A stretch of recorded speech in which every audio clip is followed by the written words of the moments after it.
Hello and welcome again to another Thursday Thought. I'm the Reverend Gary Simmons at St George's Church in Glasgow. As you can see, I'm not in my usual gear, I'm in my running gear. I do actually enjoy trying to get out for a slow jog or a run now and again through the week just to keep fit. But I'm not going to talk about my running today. I want to talk about an amazing phenomenon that has happened over this country over the last few years. That's Park Run.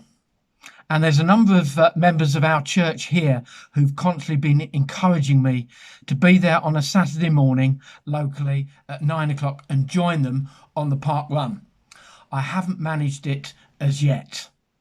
And of course, at the moment, I know for all those involved in these park runs, there's great disappointment and frustration because they haven't been able to take place. Let's hope soon they will start again. Because the point I want to make about those park runs, as opposed to me just running on my own, is a word for today that I want to encourage us in. We'll come to that in a moment. But those park runs, they started small, but now so many people are involved in them. I know locally it can be 300 or 400. And what you have is, yes, there may be some keen runners there, those that are still trying to better their times. But the heart of the philosophy of those park runs is it's for everyone. We want to help people. We want to encourage people. We want to spur them on. And so I know all shapes and sizes are involved, even people like me. And there's such a great atmosphere of camaraderie, support, encouragement, week by week. I don't know the statistics, but it would be interesting to know those that have been involved regularly, whether they've still managed to do it when it hasn't been on, getting up on that Saturday morning, maybe in the pouring rain, and still going for a run. I suspect the numbers have declined a bit, and that's quite understandable because there's real encouragement and strength in being with others.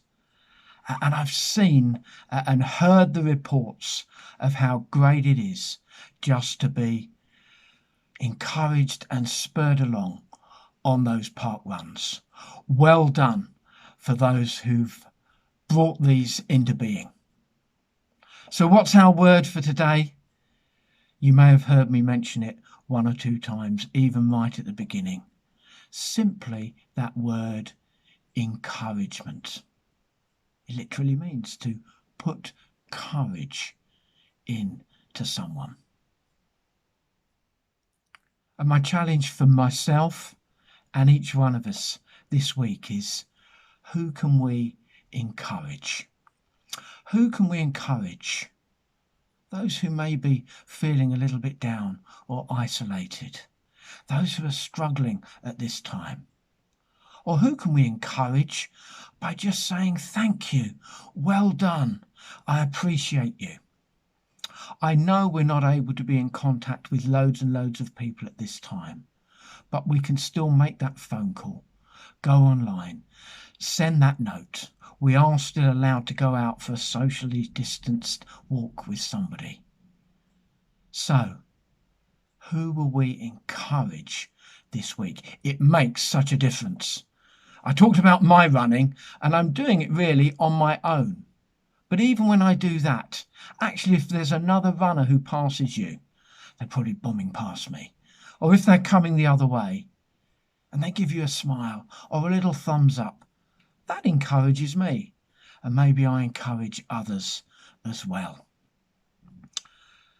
In the early church, Paul wrote lots of letters to Christians who were often having quite tough times, real persecution and suffering, and he wrote to encourage them. He wrote this to one group. Jesus died for us so that whether we are awake or asleep, we may live together with him. Therefore, encourage one another and build each other up, just as in fact you are doing. Another writer wrote this: let us consider how we may spur one another on towards love and good deeds. Let us encourage one another. Just like the park run, let's encourage somebody else this week. God bless you.